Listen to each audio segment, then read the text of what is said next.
So what we want to do today is provide a tool and a resource for patients to be able to go back, review, and look. And then even if you're just curious about having a procedure, we want to get those questions answered and addressed. So hormonally, we want to make sure that we're not operating on rock as far as your ability to respond. What vitamins should I take before I get there, right? What we recommend to patients pre-op and post-op, especially with chronic muscle pain, back pain, muscle fatigue, heart failure. The question we got even this week is the bone marrow draw going to hurt? Because in the movies, on TV, every time you heard bone marrow, they're going to take your bone marrow, Dr. McKenna. The downside of most of Western medicine's approaches to the problem is dramatic compared to the downside of ours. Is it uncommon for people to experience a little bit of inflammatory relief and then a little bit of backlog before you start the healing?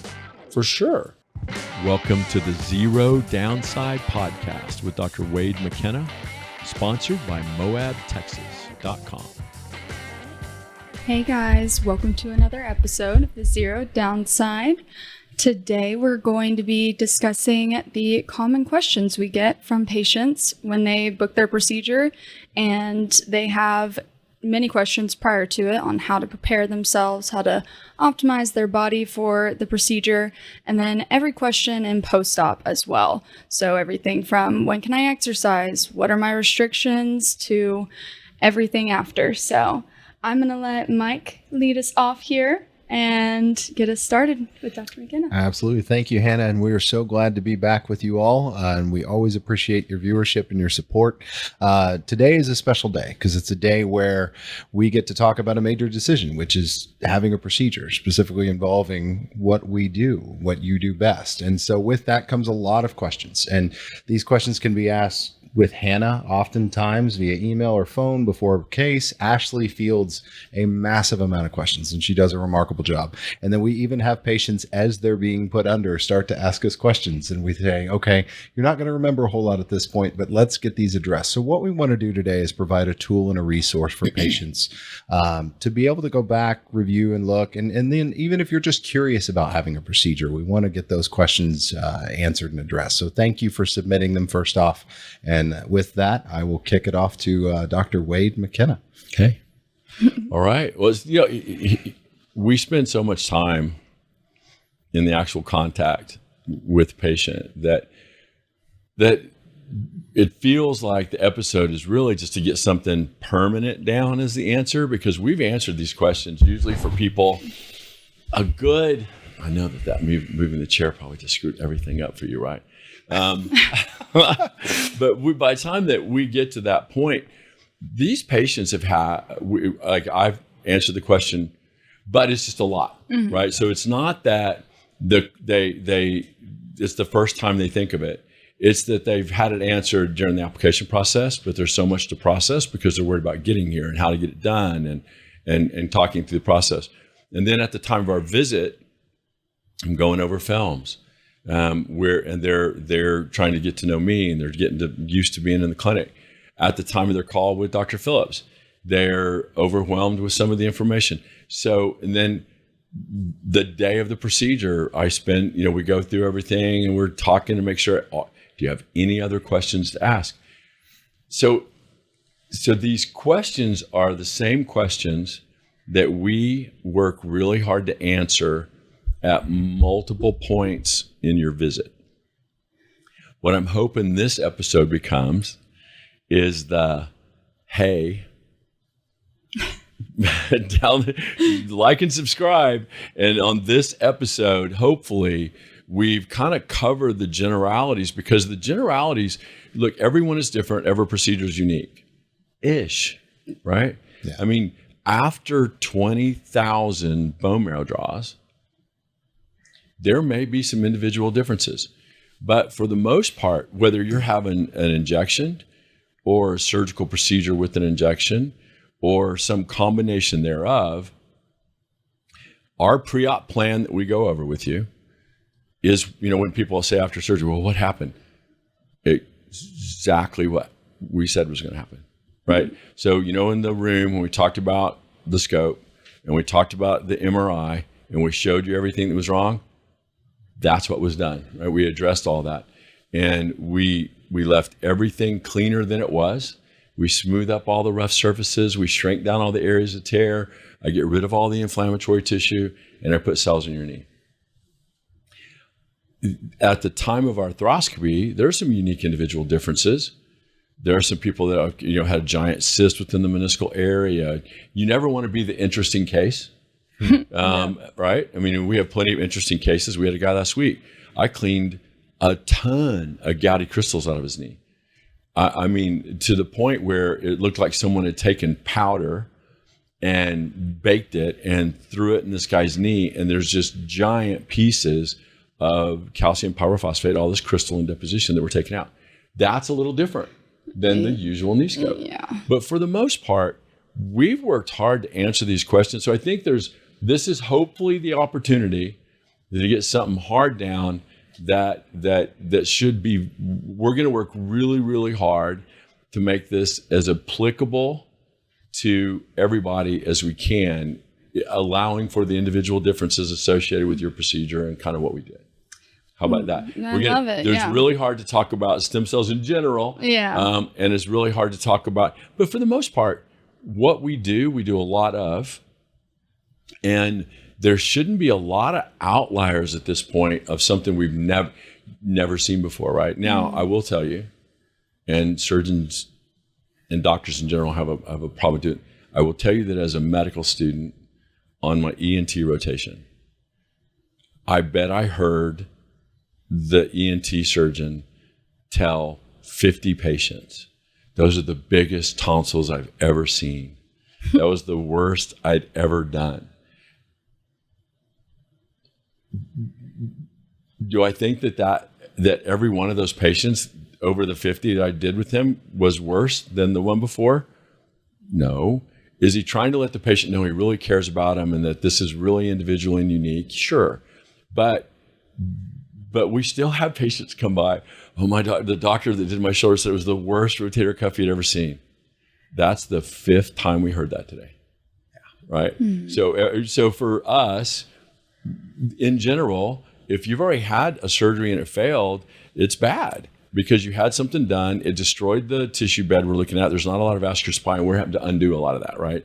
So know that there are some generalities that we're going to overcome, but I get it. Like, I know how many times you've been told this is so different than anything else we had seen. Know that it might not be different than anything we've seen. Yeah. Right. I had 26 years of private practice and taking care of, for the most part, probably, I would say, easy half of the patients that we take to the private OR on the cell side. Easy half, and probably more than that, right? Mm-hmm. I've already had traditional procedures over a period of years that made them worse or didn't work at all, or at most bottom a little bit of time and now it's back worse later, right? And they just don't want to have to do the same thing again if there's another option. Mm-hmm. So it's not like we're usually, we don't get the opportunity to be kind of first to the table very often. We're kind of bat and clean up a lot, right? Mm-hmm. So some of these questions, we're going to work really hard, but we're hoping to get some generalities out there for you, but know that we're still going to keep answering them for you. But I'm hoping that we can get something solid on tape for you that you can refer to anytime you have a question.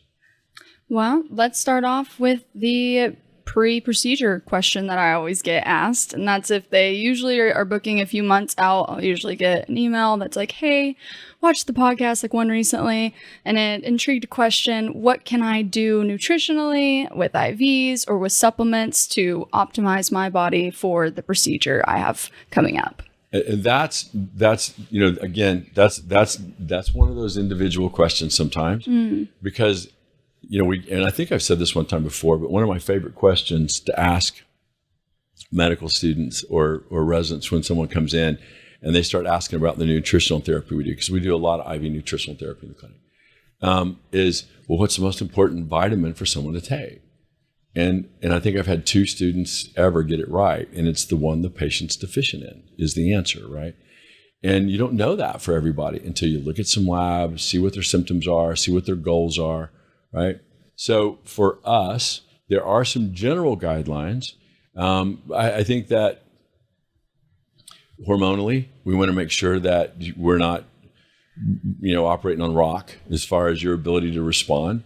So if you're a guy and we're doing 4 levels in your back and your testosterone is 190, we're going to have some challenges. If we can get your testosterone to actually be kicking in and helping you, then it makes everything else we do work better, right? We want the car tuned up before you paint it, right? And so with hormone levels are crucial. Thyroid function is crucial. So knowing kind of where your thyroid function is with a real thyroid panel, not just a free T4 measurement or something. I think that with women, you get some osteoporotic thoracic patient. It's not uncommon for them to have a testosterone of like less than measurable. 9. A lot of labs don't even put anything out there less than 10. It just says less than measurable. But for us, and we've said this before, but I think it's key, testosterone is every bit as important for women as men, just in much lower levels. So one of those things you can do, if you've never thought about hormone replacement therapy, but you're having a lot of physiologic challenges and pain and difficulty healing and problems overcoming some things, getting you hormonally fit for your procedure can mean a ton in your recovery.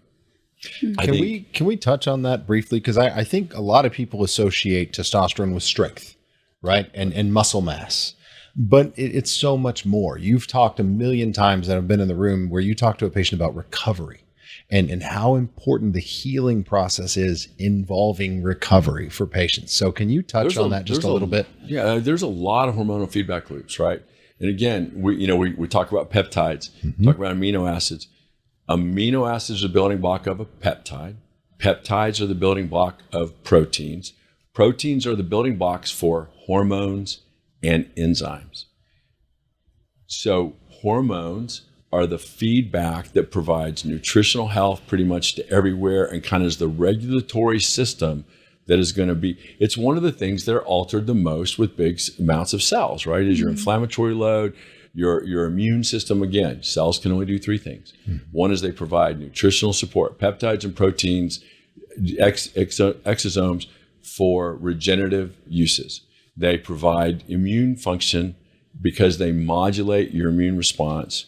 And then for the most part, it's your immune response, your regenerative health is going back to what those cells secrete.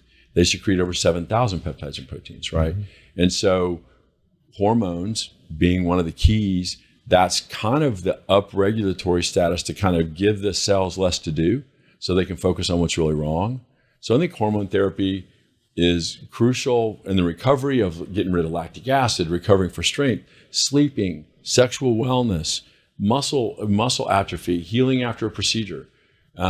We can augment that with a lot of end-stage peptide therapy. I think nutritional support, I'll get back to your question because I know that what Hannah wants is, because the questions she gets are more specific, what vitamins should I take before I get there, right?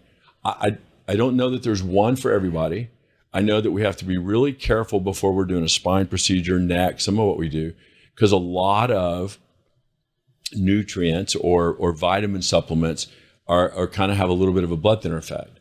So if someone's on a bunch of ginkgo biloba, if someone's on a lot of alpha memory stuff, because I'm a huge fan of a lot of neurotropics, and a lot of nootropics are have a little bit of a blood thinning effect. High dose vitamin C has a little bit of a blood thinning effect. Vitamin E has a little bit of a blood thinning effect. So even though we want you on a lot of D3, we want you on vitamin C, we want your immune system kicking in on all cylinders, before your procedure, 3 to 5 days before your procedure, we want you to stop most of that because we don't want a lot of bleeding where we're putting a needle. So there should really be something like 3 weeks prior to their booked procedure. Yeah, that they should be trying to do these for a things. couple weeks before, we want you, like, let's get you up, right? Let's start taking vitamin C. You can take, the average human can take 5 to 7 grams of vitamin C a day without getting diarrhea. That is not just giving you expensive urine, regardless of what your regular doctor may tell you. It's helping build your liver back up so you're not sorbutic. Humans cannot synthesize your own absorbate in our liver. We're one of only 3 mammals on the planet. Every other mammal, so horses, goats, sheep, they don't get scurvy coming across the Atlantic and never have. Only humans, right? So humans, fruit bats, and guinea pigs, and great apes. We're the only one. Because why do fruit bats, guinea pigs, and great apes not be able to synthesize absorbate in their liver? Because they have diets that are really high in food that contains a lot of absorbate, right? Absorbate is vitamin C. Humans, probably at some point, were able to synthesize absorbate in our liver. Over the development of fermented beverages and other toxins that weren't part of our initial creation, our liver has had to figure out some multitasking. And because absorbate was supposed to be a little easier to get in your diet, our liver took the pathway of, we're going to detoxify alcohols, we're going to do a lot of that work, because that's the best bang for this person's buck, as far as what does the best function that we can do for the human being and do it better. That is the liver detoxification of everything. So, but when you hit surgical stresses, even travel, even if it's good stress, it burns down your absorbate levels. So you're a little sorbutic, meaning you don't have enough vitamin C in your diet to handle the stress. It affects healing after traditional surgery for sure. That's been proven a ton. There was a great paper published on pediatric ICU stays. And everyone, randomized prospective, half the patients admitted got 10 grams, which is not a ton, but it is high dose, 10 grams of IV vitamin C upon admission to pediatric ICU. Half the patients didn't. In the patients that did, regardless of diagnosis, it lowered their hospitalization and morbidity because it built their immune system up and that made the patients less sorbutic. So vitamin C, vitamin D3. I think because most of the patients we see are musculoskeletal patients, everyone's a little magnesium challenged. And I think that magnesium is not a blood thinner. And so certainly for us, the problem is getting enough elemental magnesium to matter is very difficult. And you can't just enter magnesium on Amazon and get the right one, because magnesium citrate is a great way to move your bowels. It's not a great way to get a lot of magnesium absorbed into your system, right? Magnesium glycinate, magnesium gluconate, a little bit harder to get, but much better absorbed. Magnesium oxide and citrate, though, are the 2 most common forms of supplements. Those aren't going to help your magnesium levels. What we recommend to patients pre-op and post-op, especially with chronic muscle pain, back pain, muscle fatigue, heart failure, is magnesium L-threonate, because there's a great paste on the market. It's really easily absorbed. It has a lot of elemental magnesium, and it is amazing how much magnesium can change someone's symptoms. If you go to a health food store, anything homeopathic, and I don't think homeopathic medicines are bad. The homeopathic pharmacopoeia is the basis for a lot of medicines out there. Mm-hmm. But if you're in the aisle for leg pain or nighttime leg pain, if there's anything called smooth or relax or nighttime calm, it's magnesium, right? So that's the active ingredient. For them to claim activity in the homeopath, it has to go back to the homeopathic pharmacopoeia. And in the homeopathic pharmacopoeia, magnesium is approved for nighttime leg cramps. And so if you add that to it, you can make that claim. That's the purpose of that, right? So if it's in there as a therapeutic use, you can make the claim when you put a label on a bottle. That's how the FDA does it. So magnesium is crucial. Now, just as a quick aside, because I think magnesium is really, really difficult to get. Everyone's deficient in it. You're not going to over supplement. Your body knows how to regulate your magnesium levels. It's just starving for it. The reason for Epsom salt, like when your grandma made you when you would have leg cramp, when you had growing pains, or when you would not feel, like Epsom salt is magnesium, right? So there's a way more bougie products out there with magnesium soap flakes that you can get at like Central Market, that if you bathe in those, you're going to sleep better, your muscles cramp less, you recover better from a workout. because it absorbs transcutaneously, right? So you can absorb magnesium transcutaneously. The magnesium in Epsom salts won't make your bowels run if you absorb it transcutaneously. It would make it run if you took it orally. So I think that magnesium, vitamin C, vitamin D3, hormone function, thyroid, that's the kind of the low-hanging fruit as far as bare minimum of what can you do to make these cells work better. There is a few supplements out there that have a valid claim of elevating the amount of circulating stem cells associated with that when you take it. But because we're going to harvest them and concentrate them and put them where they go for a bone marrow patient, I think it could be critical.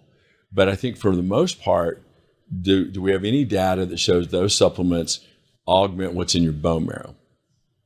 No, right? It may alter what's secreted out. I think there's great literature on cold therapy. There's great literature on cryo to show that sense of well-being you get afterwards is associated because your body seems to kick out in peripheral circulating stimulation a little bit more cells associated with that.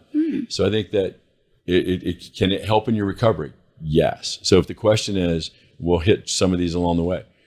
Is cryo going to hurt me? No. Do you believe in cryo? Yes. Do you think that it helps me? Yes. And there's great data to show that even with especially with dopamine activity, my kid and I started doing cold plunges in the pool because we go to the hot tub a lot, and now she has this thing that she loves because she taunts me with it because she's better at it than I am, of just jumping in the pool. And she will stay there. You know, the literature says like 11 minutes a week may be kind of crucial, and at least 3 minutes at a time. But the dopamine surges that you get from all of the addictive stuff that people are attached to, and there's a lot of literature out there on all the vices that people have, whether it's gambling or porn or exercise, the good ones, or alcohol, drug use. What happens is if that's your dopamine hit, it gets less and less dependable of a dopamine hit with continued activity. So that's what kind of fuels the addiction is you have to do it more and more to get the same hit every time. Cold therapy is the only thing that doesn't do that. You don't get used to cold therapy. You'll still get that same dopamine hit. And I think a lot of that is because you're secreting all those cells into your peripheral circulation. So I think cold therapy, if that question comes up, the answer is we love cold therapy, right? I think cryo is a great idea. I think the cold plunge thing is a great data on it. Nutritional supplements and support, hormonal and thyroid, key. This is all pre-op, right? So we've this kind is of all covered pre-op and for post-op and recovery, post-op as right? well. Yeah, But Because remember, we want you off of anything that can thin your blood for 3 to 5 days before we do your procedure. And I think that's what confuses patients a lot too, is that we actually do these IVs and the supplements in post-op, like while you're waking up. So it is an option. A lot of people be like, well, do I have to stay 2 more days to get it? Like, no, we can do it immediately following your procedure. Because if I build you up, especially little things, glutathione, right? A crucial peptide in the overall evolution of cleaning out your liver and making you healthier. Glutathione is one of those peptides that's very difficult to absorb or get without IV therapy. Yeah. And glutathione levels start going down at like 21 years old. And this is the perfect time of year Oh, for to sure. pursue that. Man, cold and flu IV for sure. Like, Yes. So when you do nutritional therapy, and a lot of people in recovery room are hooked up to a yellow bag, right? Because high dose absorbate, and there's only one lab you need to get. Like everyone talks, well, high dose vitamin C can be dangerous. No, it can't, right? If you have G6PD. So there's one enzyme you can test for. It's a cheap test. If you don't have G6PD, then you can't have big doses of absorbate because you can cause hemolysis. But G6PD and it's less than 1% of the population that doesn't have G6PD. You just So don't I want to think catch we're that probably 1%. and I don't think we've ever seen a G6PD patient. Yeah, I used to run all the labs for you on all the G6PD. I don't think we've ever seen someone that didn't. Not one. But why do we continue to do it? Because it's safe and it's less than $25, and it lets us know that I can treat you with big doses of absorbate, and actually rescue you and your liver, right? Yes. So I think G6PD. Now, do most nutritional IV places make you do G6PD before they give? No. Because they're giving 5 to 10 Because they're giving you milligrams. 5 to 10 grams and calling a high dose. If your immune system is taking a big hit and you have some viral illness, COVID, there was a ton of literature from all over the world that show that a big dose of Absorbate, and we're talking 25 to 50 grams of Absorbate, could almost immediately turn you around. And that's the way with all viral illnesses, right? So if someone's just metabolically I'm sick with the flu, man, you can be sick with the flu for a week, or you can get a big dose of IV therapy and we're not making this claim, but obviously if you get a big bag of fluid and it's hydrating to you instead of just going through you, and we make it hydrating through you by putting the high dose vitamin C, Myers cocktail, magnesium, glutathione before that, we can literally help people turn around. And there's great literature to show that with chronic viral illnesses, those people respond, or acute viral illnesses, those people respond very, very quickly. And post-op, when we can keep people out of sorbutism by providing that nutritional support, especially after cells, if you're flying in and getting ready to get back on a big airplane around a lot of other people at this time of the year, Load up. I would really like your immune system kicking on all cylinders before you get on a plane with 400 people, or hang out at an airport and touch doorknobs and door handles with everyone out there that's coughing and hacking everywhere. So I think that the post-op IV is a big deal in our clinic. I think that people getting that a couple weeks before they come, a week before they come, is a big deal for us. And we can help people find sources for that. And that's a common question you get. I think another one that I get a lot now, especially with the amount of patients that we've been treating with it, is the GLP-1s, right? I'm on a GLP-1. Do I need to discontinue it, and how soon before surgery? That's another question. There's a lot of data on the GLP-1 agonists, primarily tirzepatide and semaglutide. Yes, sir. Now, if you're getting them through us, they're a compounded version because it's way more affordable for the patient. And it has peroxine phosphate added to it, which is vitamin B6. So there's a lot less nausea. So technically you're actually getting more therapy than just the GLP-1 agonist. What the data on GLP-1 agonists show that if you're having bowel surgery, for sure, that it can slow down your bowels for a week. So you need to be about a week without your GLP-1 agonist, because you don't want to be really significantly constipated after a lot of narcotics and going to sleep. So if you know that you have a really slow bowel function, you've been on GLP-1 agonist for 6 months, and you're going to have a big back surgery or a total knee or something where especially anything in your GI tract, and even if you're just having colonoscopies and EGDs, they'll recommend you be off of GLP-1 agonists for at least a week before, because it does slow down your bowel function some. Mm-hmm. For stem cells in your knee, do I want you missing doses of that? No. Move your dose to Sunday or Friday and have your procedure on a Thursday, and that's usually enough for us. Like, do I want you missing 2 weeks so that you can have me inject your back? No. Like that's not a thing for us most of the time. Now, if you're having a total knee, maybe. Yeah. Right? Especially depending on your body weight. Now, if you're already had accomplished a lot of your goals, would me at 310 need to have stopped GLP-1 agonists for a couple weeks before total knee? Yes. Would me at 210 need to stop GLP-1 agonists for 2 weeks before total knee? No. Because I'm not as likely to have an issue with that as your body weight drops as you are when you're obese. Obesity presents unique risks for every surgical procedure that need to be addressed directly with the patient. And so that is one of those, obesity, heart disease, for the most part, people in bad thyroid dysfunction, people with chronic other hormone changes. There are some diseases that put you in a unique category of pre-op risks that may not fall within the answers that people are going to get on this episode. Is that fair? Yes, absolutely. Hannah, are there any other pre-op questions that we get that we need to touch on? I think that's about it. Hannah has the we literally put it out to all of our staff, and the staff. I love that. I don't know who named the group. Oh, it's called the Dream Team. Yeah. Who named that? I have no idea who named that. Probably actually. Peyton. Okay, Probably so Peyton. Most Yeah. likely Peyton. Yeah. Okay, so our group text for the clinic is now called the Dream Team, and for the last couple months maybe, and it makes me really happy to see Dream Team pop up on my phone. And so the text out to the Dream Team was, hey, every patient question that you've had to answer multiple times, we want to know. Like, let's take care of that today, right? I think the one that can be most frustrating is, pre-op, what can I do? Is cold therapy, but let's knock them out. Yeah. What are the post-op questions we get? I think, now Actually- it's all after. Yeah, interoperative.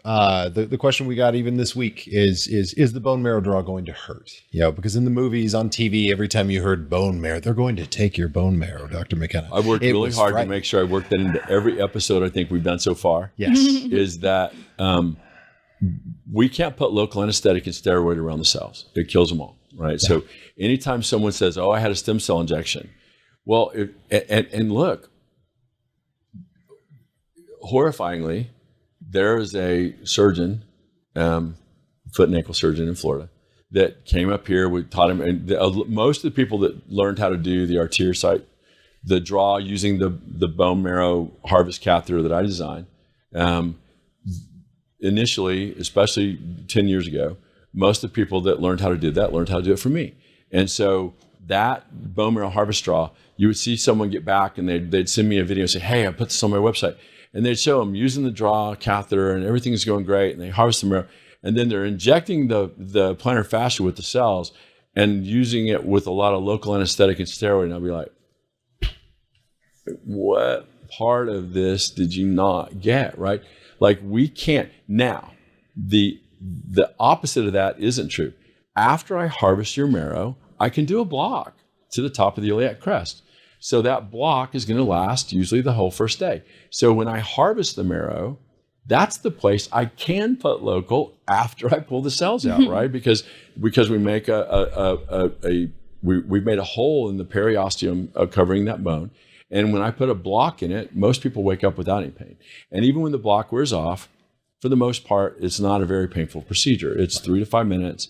And that's certainly not. And I think I made a point when we had Laura on, because I think Laura's episode was, I don't know, 12 or something. But she's had probably 6 bone marrow draws, I think, right?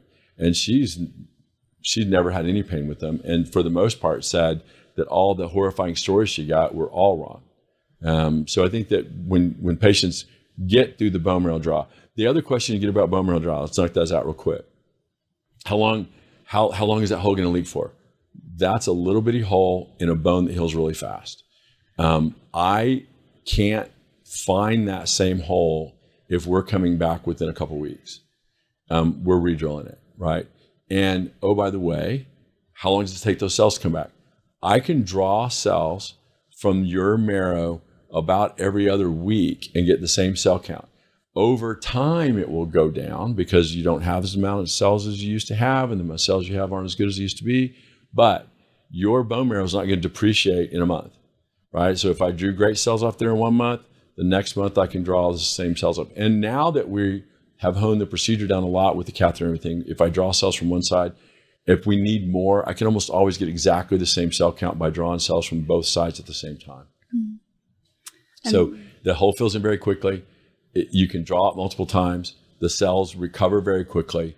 The downside of that harvest with the way we do it is extremely low. Almost said it. Yeah, Almost I said We were so close. Yeah, I've conditioned myself to not say zero downside. But I do love saying almost zero, or it's very low, or I will skip all the way around to not say the zero downside, but only because nothing has a zero downside. But again, if you compare this to everything else we do, the downside of most of Western medicine's approaches to the problem is dramatic compared to the downside of ours. Yeah. We should change the name to the Approaching Zero. The almost zero The downside. the podcast. working towards zero downside. I just don't want someone to ever come out and go, "You said there's zero downside." I'm like, no, it's funny. my fault. It was a I'm sorry. joke, right? Like it was an overreact because my staff is a bunch of smart alecks. And we were having this meeting about what's called a podcast. And I was like, wow. And I said, man, the zero downs. And they both looked at each other like, and I was like, what? And they're like, yes. And I was like, no. And they're like, yeah. I said, I don't say that. And they both are like, no, you say that. There's all literally the time. zero downside. There's literally zero. That's all. I love Every it. patient room. and That's the I- sign off. Man, I really, because when people are asking about downsides, they're asking about fractures of the crest or continued bruising forever, or is it going to hurt forever? Man, there is, out of 20,000 draws, are there people that have a little bit of tenderness around the crest because of the synovial layer or the periosteum layer, or because they're metabolically compromised and their bone density is crummy? Sure, that can happen. Is that really common? No. Yeah. Or I would have found a different way to do it already. You even go as far as to ask the patient, what side do you sleep on? Right. Yes. So Yeah. that there's no discomfort. So you take every measure and every precaution to make sure that the patient's going to be as comfortable as possible post-operatively. Yeah, right? if we are doing a one-sided draw, I usually make sure while we're in the room, I'm like, hey, do you sleep on one side more than the other? Because I don't want to draw from the side that you're on all the time, because it can be I've had it a bunch. And you can be a little sore, when you roll over on that side for a few days. Not usually. So But certainly it's worth asking if we're doing one side. Yeah, and I appreciate you answering the question. I know we covered every episode, but I want all of it in one place. Oh, I do for too, patients. because I know I don't want us to be sending people, we did the best bone marrow discussion. Now, I do think we did the best bone marrow discussion early on Episode 3. about why we use cells. And I do think that when patients want to hear it directly from another patient, go to the person that's had a bunch of it, right? And I think that Laura is probably, she's Best example. probably one of the better examples, because she's so injured by the time we get to her, and she just trains like a Spartan, that she's overused every joint in her body. So she doesn't even complain and to put something on her x-ray machine until she's ready. Like, she doesn't just complain of, hey, prophylactically, can I get ahead of it? She's like, okay, now it's my right knee. And you look at it and go, oh my God. And she, yeah. So I think she's a great source for that. And we did a whole episode with her. So now that we knocked out that the bone marrow draw is not going to be painful, what about other pain? Like what to be expected in the injection sites or Let's go previous through them, symptoms? because I think everyone's different, right? Yeah. So because you asked a question about the immediate inflammatory response people get, and why is there times where, especially with, and I think it's a very unique subset of patients, cervical epidurals and lumbar epidurals in people that have a lot of radiculopathy, or people that we're treating for neuropathy, neurologic compromise, chronic limb ischemia. When we're doing the patient that just has no blood flow or nerve function in the lower extremities, and we're trying to save their leg, because there's a lot of great data on CLI. If you do a PubMed search or a Google Scholar search or DuckDuckGo or Brave, not Google, Bing, or Yahoo, you're not going to find anything on stem cells that's very complimentary or scientific. But if you do that and you look up CLI or chronic limb ischemia, hundreds and hundreds of patients published for 20 years showing that it can make a dramatic difference, even in the patients that have failed everything else, even including vascular grafts. But what happens is we inject all these cells in someone's lower extremity, or we do an epidural, especially cervical, where people just have this chronic inflammatory response. I think inflammation is very, very sticky. And so what happens with most neurologic illnesses, especially in the lumbar spine or cervical spine, everything gets adherent, right? So the dura and that nerve root, it's not about the size of my disc and how much of a hernia I have. And it drives me crazy when someone will, and doctors do it to patients intentionally, that, well, it says I have a 3.5 millimeter herniation here and a 6 millimeter herniation here. It's like that. The level that has the worst herniation is even the level that's coming. Like, your herniation is way worse at this level, but your pain being in your triceps is at 6.7, and your 6.7 disc doesn't look as bad. You focus on where you're hurt, not necessarily the films. But I do think the inflammatory response, when everything's adherent And every time you twist or turn or sneeze or cough, it's pulling on that scar tissue and builds up more inflammatory load. Just putting steroids and local anesthetic in there can make scar tissue, can break it loose for a second, but then it causes it to come right back. When you do it with cellular volume or biologics, you're breaking loose and kind of lubricating that interface to get rid of the inflammatory response, to make it less sticky, to get it, healing tissue is pliable and smooth and mobile. That's what healing looks like. Surgical scar looks like stiff and sore and always inflamed. So when you do biologics to break loose all that adherency, it's really common. And we talk about, look, healing is the tide coming in. That is 4 to 5 months for a lot of people. Kind of what you have at month 6 is what you're going to have from what we did. But the healing process cartilaginally doesn't even really start for the first 6 to 8 weeks. But it's not uncommon, especially in some of those injections, to when you're breaking loose all that scar and inflammation, people get this, it's like a big wave of growth factors coming in. And they're like, oh my God, I can move. Mike said that his wife, when we did her neck, that night looked over and he was like, that's the first time you've turned to the right in months, right? Yeah, a couple of years.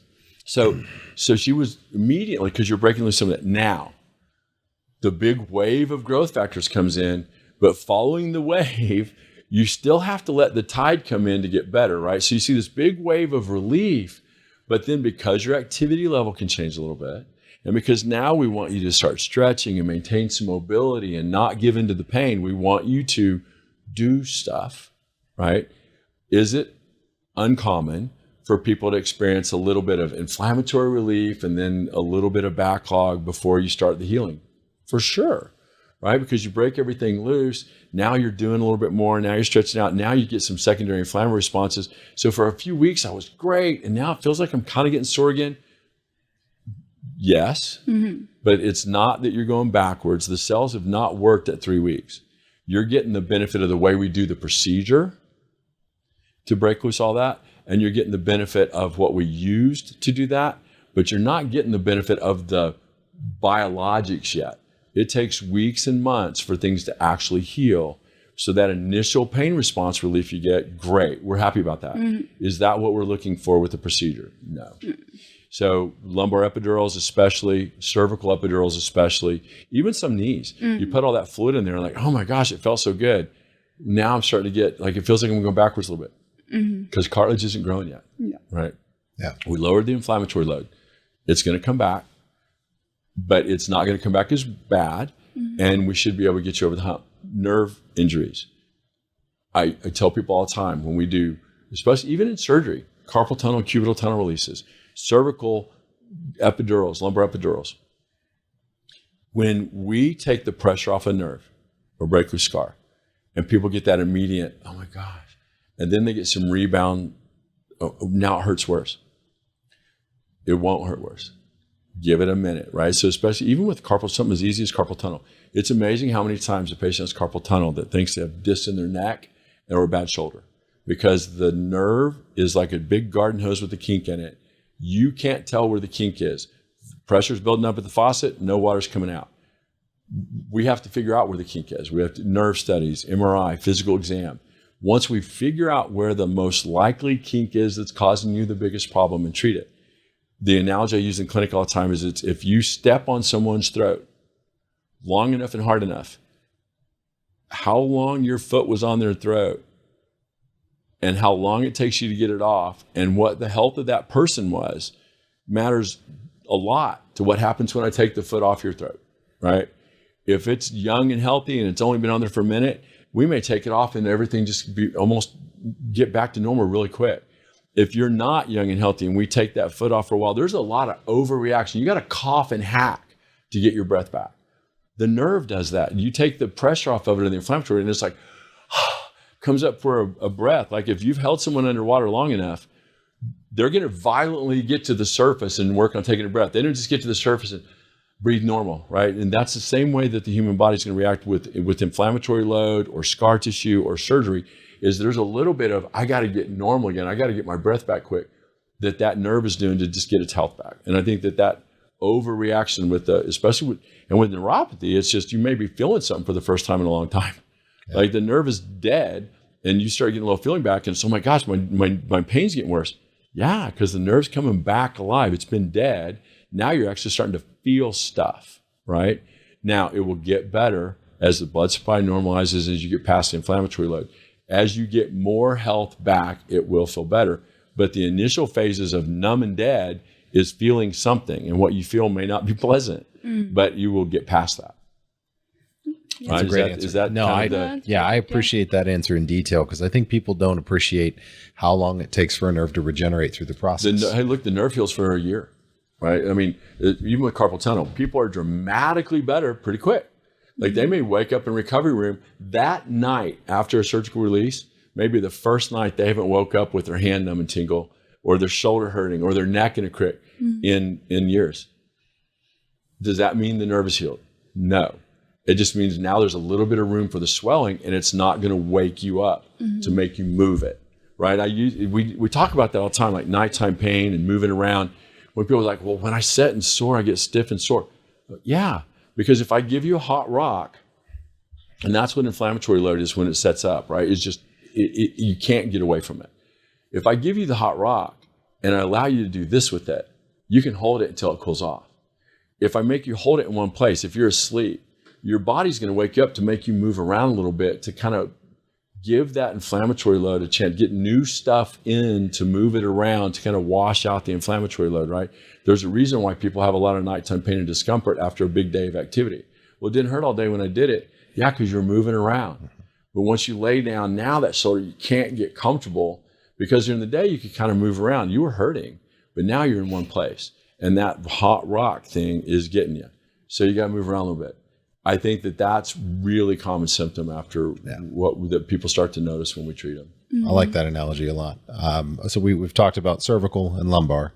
Talk to me about the shoulder, right? The shoulder's a different situation with the fluid and the amount that you're putting in. Shoulders, ankles. Yeah, Those that you're, exactly. The fluid amount you're putting in there. What does that pain level look like? Because it depends on what we're treating, right? Agreed. If you have a partial thickness tear, and that means, so the analogy I use in the shoulder time is like a rope going through a pulley, right? So there's an inlet, medial arch, and a lateral arch to the shoulder. So if that rope's going through the pulley and has a big snag in it, that's what starts causing some of the pain when you try to get in certain positions. Like, I can't reach here. I can't do this.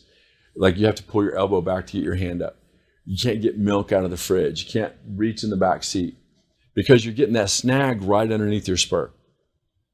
If I'm going to inject that snag and get your tendon to remodel, right? So like the snag in a sweater, we can shrink that down, but we're not shrinking it down with cells. We're putting cells into a dead tissue mass that can remodel and heal. Your body can remove the snag in the tendon. It'll remodel that tendon, and we publish that a lot. But going back to the Achilles, a 12 centimeter mass that became 2.4 centimeters at 32 weeks. That wasn't even part of our hypothesis originally, right? We thought we were repopulating the dead tissue with healthy tissue so that it could live. I did not give the body enough credit for being able to actually remodel it and make it look new. In the tendon, if it already has a big snag that hurts, and I'm going to inject volume into it, I'm going to puff it up more, right? So I'm going to make that little snag in the rope a bigger snag in the rope, and I'm going to make it more fulminant. I'm going to accomplish a bigger zone. So you might be pretty sore and stiff moving that around. Not for very long, because those cells are going to start, the inflammatory process is going to kick in. You're not healed for 16 to 20 weeks. You're better sometimes, if it's intracapsular scarring, you're better when you wake up.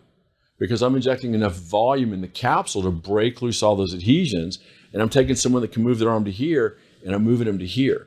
While you're asleep, I'm going to move all that around. It's called Spencer's techniques. It's an old doctor that came up with all these moves to do to people to break loose adhesive capsulitis. It works, but it doesn't work very well if you're awake because you can't do it. And so you're going to tear muscle loose fighting back.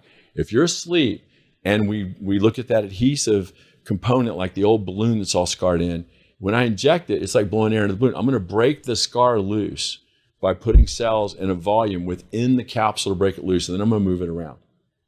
If that was your problem, it's not uncommon to feel better right away. Like people wake up in recovery, oh my gosh, I can't, like it's like a party trick, right?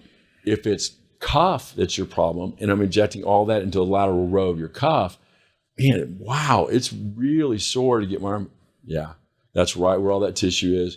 It'll continue to remodel. It's going to lighten up from the inflammatory perspective pretty quick.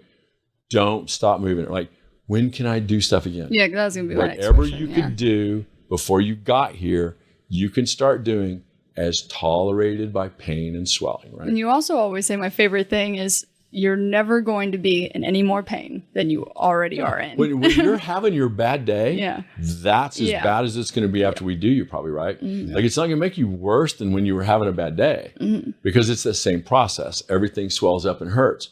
I'm just putting something in that's not destructive to the tissue when you swell up and hurt. Your cytokine process, your inflammatory mechanism hurts. But the mechanical part of the swelling is the same as when I put cells in there. It's just not the inflammatory component. So you're going to be better probably than when you're having a bad day. But it's the same kind of mechanical symptom. But it's not an inflammatory destructive process that your body's generating. It's a healing process that we're getting started. So same kind of mechanical symptom, but better physiologic symptom. Right. So can I ruin the cells by swinging a golf club? Nope.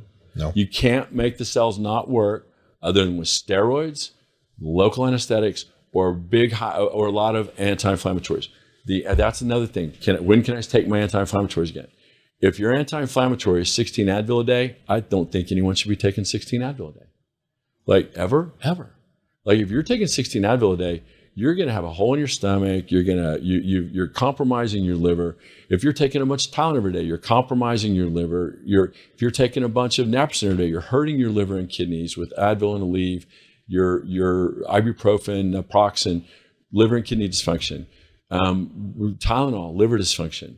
Like, big doses of those are bad. Now, if you have bad rheumatoid, or if you're really inflamed everywhere, and it's going to take a while to get ahead of it, is a little meloxicam or Mobic brand name, meloxicam generic. It's pennies a month, and the max dose is 15 milligrams a day. When you take a little meloxicam, can that hurt the cells? Probably not. We don't have any good literature to show it does. Meloxicam and Celebrex are far enough down away from the cytokine cycle, or upstream really, that it prevents the deactivation of where we're trying to get the cells to work. But the cytokine cycle is interrupted exactly where we're trying to interrupt it with the cells if you take a lot of Advil and Aleve. So Advil and Aleve, bad. Mobic and Celebrex, not as big a deal, right? But in one Mobic, 15 milligram tab after breakfast on a full stomach is best. If you don't, because it has a 24-hour half-life, right? And so one Mobic should give you the metabolic equivalent of 16 Advil. You would have to take Advil. You have to take 4 Advil every 6 hours to equal what that one Mobic should do for somebody. And we probably shouldn't use brand names because we'll get canceled over that. But ibuprofen takes you would have to take it every 6 hours to make a difference. Naproxen, you have to take it about every 8 hours to make a difference. Meloxicam or Celebrex, Mobic or Celebrex, you have to take it once a day. And you've also encouraged peptides as well. Oh, for supplemental health. What else can I do before I get there?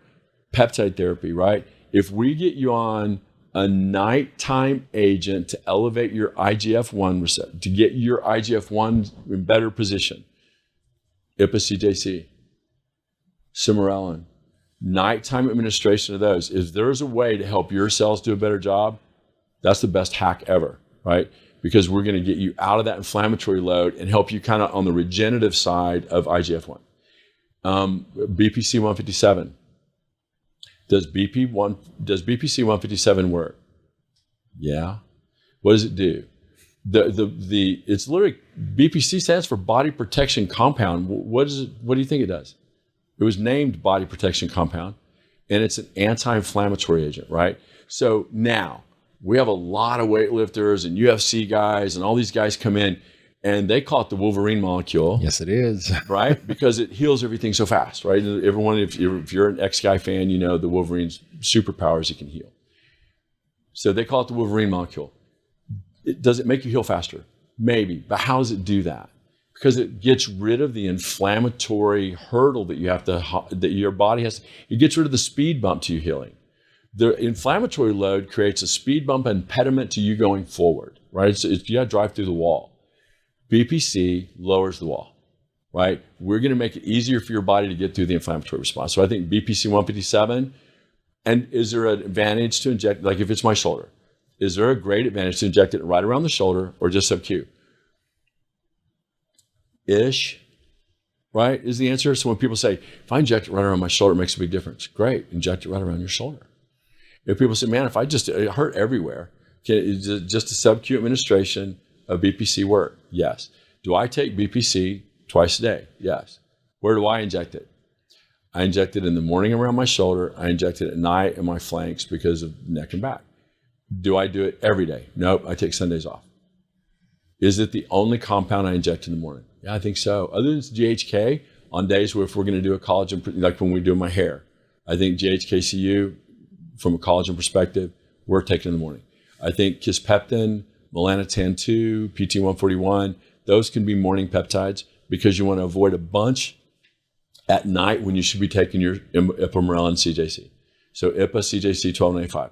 Do I think that peptide therapy prior to cell therapy can make a huge difference for people? Yes. Do I think there's a ton of people out there that we treat with just peptide therapy? Yeah. Because and the FDA ban it? Yes. Did they ban it because it wasn't safe? No. Right? They banned it because of the potential for contamination in bulk source compounds, because it's just a lash out against compounding pharmacies. Yeah. But are we starting to get the calls yet on people worrying if the peptides are unsafe because now that the FDA ban is hit, we really haven't, right? No, more than scared that I'm not going to have access to it. Yeah. They're going to take it away from me is more the Yeah. question than it does it hurt me. Yeah. Well, part of that is the education that we provide, right? Which is upfront. Look, this is something that can't be patented because it occurs naturally in the body. We wouldn't need as much BPC 157 if our nutritional supplementation contained it. You know, back in the day with meat products and other things, when you All eat of the meat, it got peptides it. you have, Yeah. like BPC 157, like where did they make this? Okay, you know where yours is made, right? It's made in your gut. Yes. Because 90% of your immune system's in your gut. This inflammatory components help to protect your gut. So BP 157 is a gut peptide that we're able to help you get a little bit more systemic use of, Correct. right? So, the naturally occurring peptide argument is one of the stupidest things. I think that people are starting to figure out, and I want to make this point before we have to go off, because I don't know how close we are, and I know that I'm going to give you some questions. I still want to make sure we hit the rest of that list because I want to make Ashley's job easier, and I want to make Peyton's job easier, and I want to make your job easier. Pretty much activity levels is all that we have left to cover. Perfect. Like, first So- 2 days, what does activity levels look like suggested? Perfect. I'll make sure you remind me of that in 1 second. Okay. Because what I want to make sure we talk about, and wait a minute, I may have lost my point. Supplementation. Consensus in science, Yes. right? So please know, we worked really, really hard on the science and physiology side of what we do. We don't just magically, I hate stem cell discussion or biologics discussion when it's, well, we don't really know what's in it or what these cells do. Yeah, we do, right? There's all these surface cell markers. We know what cells do what. We know where we want them. We know how they work. There's really good scientific pathophysiologic responses that we're documenting and using to augment the way your body would want to work, right? I think that people are starting to figure out with the narrative that's been pushed on the world that science has never been about consensus. Well, my other doctors don't talk about that. That don't mean they're not. That don't mean they're right, right? Consensus is not scientific. The dissenting voice is the most important voice in the room always. When everyone else is just following along, they've muted their importance by agreeing with the narrative. The narrative is being driven by forces greater than you usually. The thought that eventually facts become the consensus is not true. The dissenting opinion may eventually become the consensus. But it doesn't happen very easily, and it certainly doesn't happen very quickly. Am I afraid, is our clinic afraid of being the voice alone in the woods? No, because we're not. We stand with some of the greatest scientific minds in history. Now, have they all been deplatformed and had all kinds of crap thrown at them, and some of the best and brightest minds in the world been questioned their authority on a subject? Sure. Peter McCullough, Robert Malone, Gary DeBrecca, all people that I would love to even think I could measure up to in any sense, because I'm just a clinician. You know, we laugh all the time. I just call myself small town country doctor trying to eke out a living, right? Like for a long time, we actually started a company called STCD, right? Just small town country doctor. But I'm just the clinical side of delivery. There's a lot of great scientists out there that I love, respect, I follow. Andrew Huberman, Gary DeBrecca, Peter McCullough, Robert Malone. These are guys who, and there's a lot, and I feel bad about not going through all the names, but if all the books out there, if you go to Rumble or Substack, or if you look at anyone that's been deplatformed, there's a reason, right? And it wasn't because they were wrong or because they were dangerous. Misinformation, unfortunately, as it turns out, was just the truth, right? So if someone wasn't afraid to not stand in the narrative, as it turns out, they were right. Yeah. I am not afraid of that. But what people have to get away from is just thinking because everyone said this, that was right. And I think that now, if we can realize that Francis Bacon, when they established scientific method, wasn't afraid of being the dissenting voice. Like science is not about consensus. Politics is about consensus. If everyone else says something's right, doesn't mean it's right. So I don't want to waste an episode without making sure I make people feel enabled in questioning everything that someone is saying. Like it's fine. Question the narrative. It's appreciated. Yeah, I mean, who knows? Like that's why Hannah has to repost episodes 4 times. No, I think at the end of the day, honestly, Dr. McKenna, to address the issue at hand, this is an episode about patient questions. It is important for patients to understand where you're coming from. Yeah, because And I they think ask all the that's a time, well, good why reset. isn't this doing this? Why does they do this? Why did insurance do this? Why?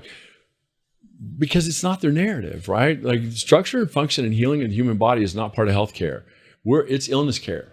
Western medicine focuses on illnesses and diseases. What we're trying to do is focus on how do I make you your healthiest you? Because you can fight all diseases if I just enable your body to be able to do it. That's what most of the cellular function's about. You can't heal that injury on your own. Your body tried. We're going to try to help you heal it by doing it what your body would have wanted to do, which is get these cells where they go. Yeah. And Hannah, I appreciate your grace as always. Yeah, thank you for sitting back and letting me spew that. Like Hannah has to tolerate my rants because in her mind she's like, activity. We need to get back to activity after Again, procedure. we're back to it. It is important for patients to understand what they're walking into when they enter your clinic, right? Which is someone that is very passionate and tries to shoehorn a lot of information into a very short episode. And that's why it's important. I think that's why our viewers are really starting to catch on to what we're doing. So It'd be really difficult to be passionate about something that didn't work. yeah, if you just sat here and read I off would a move list, on already, guys. Let Yeah. me just tell you, like when people say, well, how long have you been doing this? 20 years. yeah, If it didn't work, would I still be working so hard on doing this? No, I would find what worked, right? I work really hard to find what works. Do you think that peptides were taught to us in medical school? No. Do you think that we learned anything about the bone marrow in med school other than most people don't have cells in their bone marrow as they get older? No. This isn't stuff that we learn in school. Like you have to work really hard to find out enough about this. It happens all the time that patients that come into our clinic are better educated and know more about the subject matter than 90% of the doctors out there because they've done their homework and they read. And if you read the right stuff and look hard enough outside of Google, Bing, and Yahoo, you can find a lot of material. Now, Hannah, the question is about activity, right? Like that. And I think that you get asked all the time, and I don't mean that, like, I know that I've ranted. And I'm fine with it, by the way. I was not bothered by it at all. Okay, Like, good. I always feel like I got off topic. my and patience has grown impeccable through this show, Dr. So McKenna. And I give you the floor whenever you are going. I've turned you into Job. Yes, Oh, I don't know. yes, I have. You know, I always laugh all the time that God can put you through a lot. And it feels like at this point in my life, and we laughed at the last episode that kind of God's done me a solid a lot. Like Mike, Hannah, Peyton, Sheila, Ashley, Dr. Chris, Dr. Phillips. It is amazing right now how blessed I feel professionally that I don't feel like we deserve 90% of that, right? Like I feel like, but for a long time, I will tell you, in Job, it's like everything but kill him, right? Like God's like, he's fake, everything but kill him. I really felt like it was everything but kill him, except for the fact that I did die at one point, right? So for a few minutes, so for a while it was, gosh, even kill him, just don't let him stay dead. Right? I mean, seriously, right? Like, so I felt like Job a little bit, and everyone. I don't mean to sound narcissistic when you say that, but it took a while for me to feel like that how hard we were working was ever going to really turn into something.